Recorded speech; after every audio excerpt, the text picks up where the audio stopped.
Hey y'all, it's me.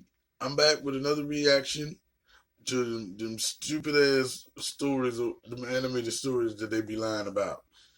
So let's get into this story, y'all. Good morning. I'm just the usual story, I guess. My father left when I was about 4, and I spent a lot of my formative years looking for father figures to fill the hole, for lack of a better phrase. But I still always looked up to him as an almost. As y'all see, ran across the notifications. Who? Never mind. I'll look into it later. I ain't gonna give it up now. Continue. Mythical superhero that could do no wrong. I became too much for my mom and ended up living with my aunt, but I left her at 16. Thing is, I always felt kind of disturbed. I mean, mostly kept to myself, but hung out with the hippies and the goths at school. I guess it's where I felt the most comfortable, with the disturbed, the weirdos and the freaks. My people. The only thing that got me through everything was my art. Painting, drawing, writing poetry, and my friends. When I finished school, I moved to the biggest and closest city. I wanted to continue working on my art and be around more like-minded people, more creative, young, crazy people like myself. So I moved into a dingy little flat that was filled with roaches and 6 other young, gothy weirdos. 2 of my flatmates made money going on dates with guys and tried to get me to do it with them, but I was never really interested. I always got this image of that profession as some kind of desperate streetwalker, tired, cold, inappropriately dressed for the weather, junkie. Screw me. Um, Go on dates with guys. Okay, are you talking about that? You fucking with hoes that's going on dates with guys, or are you supposed to be gay going on dates with guys? I'm confused here. They didn't specify. Cause you a dude, so are you gay? I'm confused here. Let's see what happens. That somehow ends up disappearing. Well, I guess that's what I always saw in the movies anyway. Plus, I was happy waiting tables and making coffee for people. And when I wasn't working, I was working on my art, filling endless sketchbooks with ideas and paintings. Me and my flatmates would go out to raves and warehouse parties, and I even broke my rule and dated a few people my own age. I was never really interested in anyone my own age before. I was always into older guys, because. Thank you. Okay. All right. I was hitting towards it when he said other people. This is 2020. You can say boyfriend if you want, your man, your hubby, your bae. Fuck you mean, man? Like you kind of confused me for the past 2 minutes. With them, I felt safe. They cooked me dinner, they owned houses and cars, and could pick me up when I texted them. A couple Use of a years later, my best hoe. friend Ben from school moved to the city too, and we hung out all the time.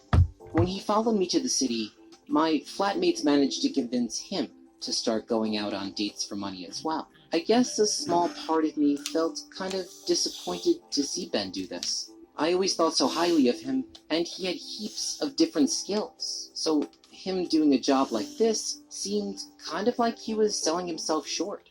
But once he started, he was very popular, more so than all of my flatmates.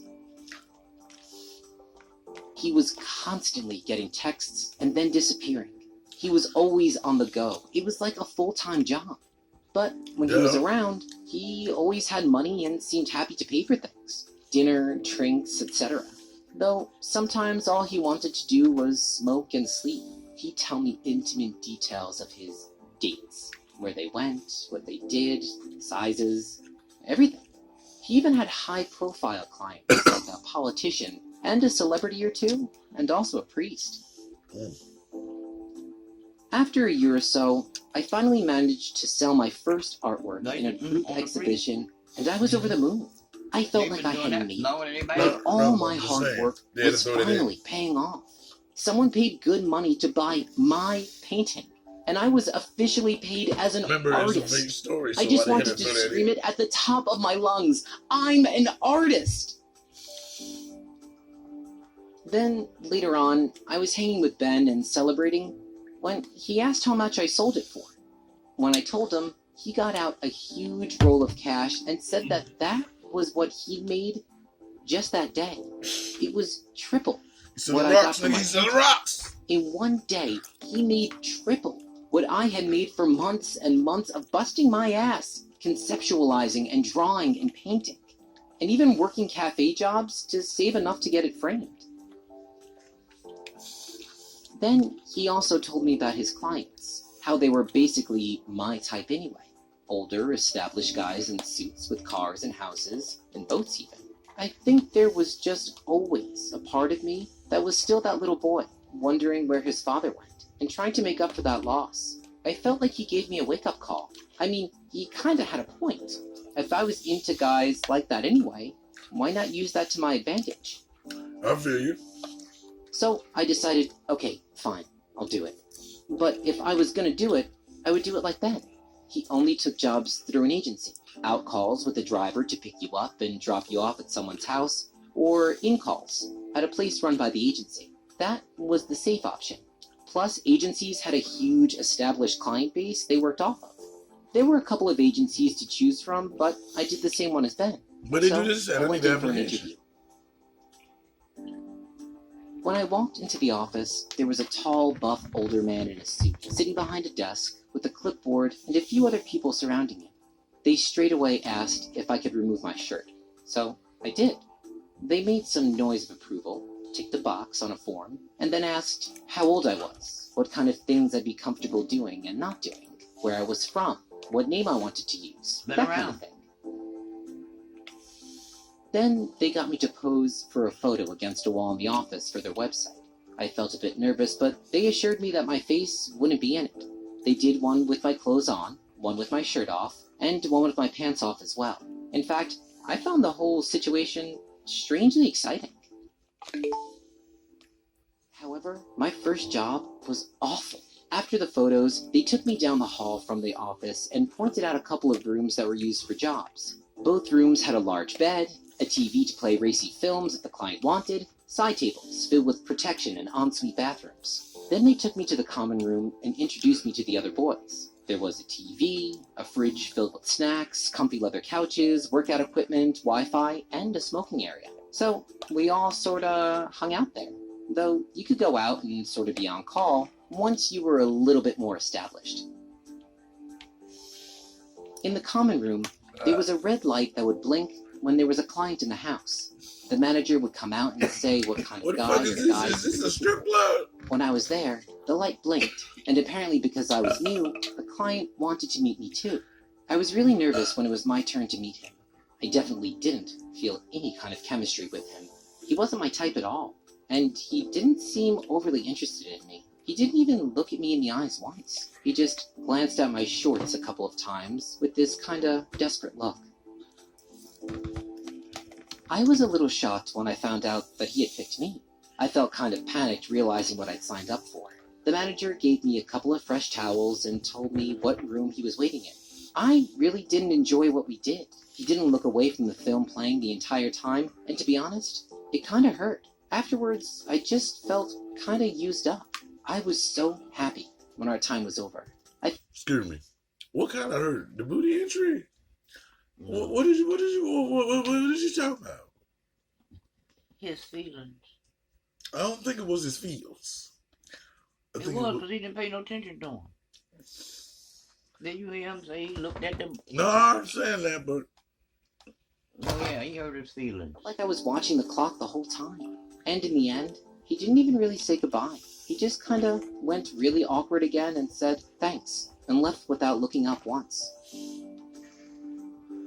I definitely considered walking out after that, but I gave it another chance. I wasn't as popular as Ben, but I was definitely a close second. Ben was that real boy next door vibe, tall and naturally athletic. We even did jobs together.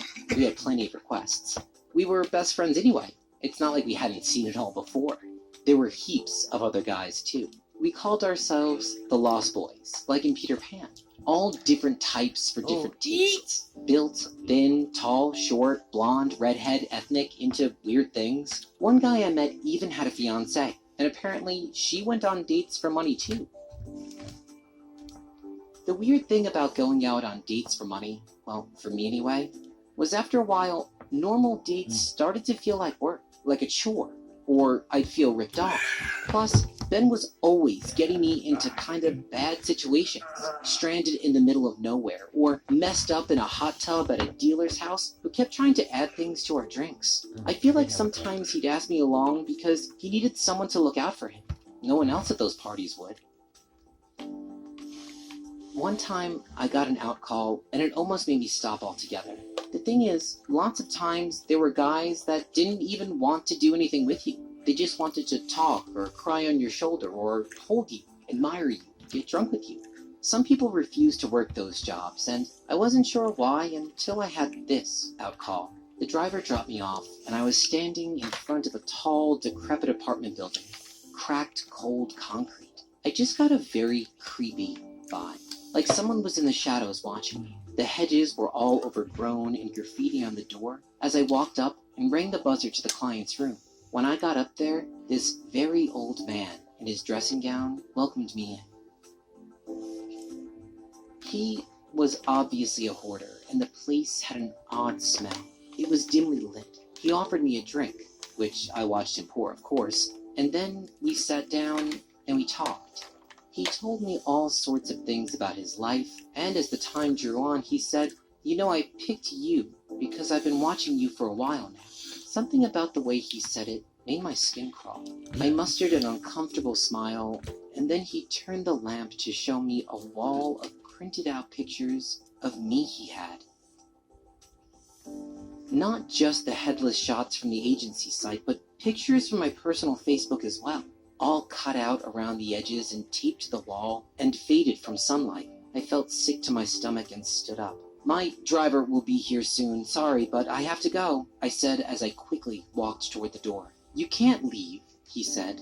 I was terrified. "If you leave, you will be the last person that ever sees me." I apologized and let myself out. His words still haunt me to this day. The apartment he was in, I later found out, was infamous for creeps. Part of me feels bad for not staying. And I'd like to tell you that was my last job, but it wasn't. It wasn't even my worst job either. It just stuck with me. But it's not like they were all bad either. But as a person that was still a hurt child inside, looking for love in all the wrong places, I can tell you that hurt of my father leaving me has never completely gone away. I'm in my 30s now, and I still feel messed up. I still make art and draw and write sometimes, and sometimes I just give my art away to those who love it because life is too short. But one thing I can tell you, if I ever become a father, I am going to be a lot of a better one than mine ever was. Just being present can make a world of difference, because I never want anyone else to go through the soul-wrenching journey of always feeling like you're never good enough, that you're easily forgotten, that you're expendable. And a word of advice to any bad dads out there who think their kid will get over it, I never did. Okay, that didn't end correctly. All right, bye.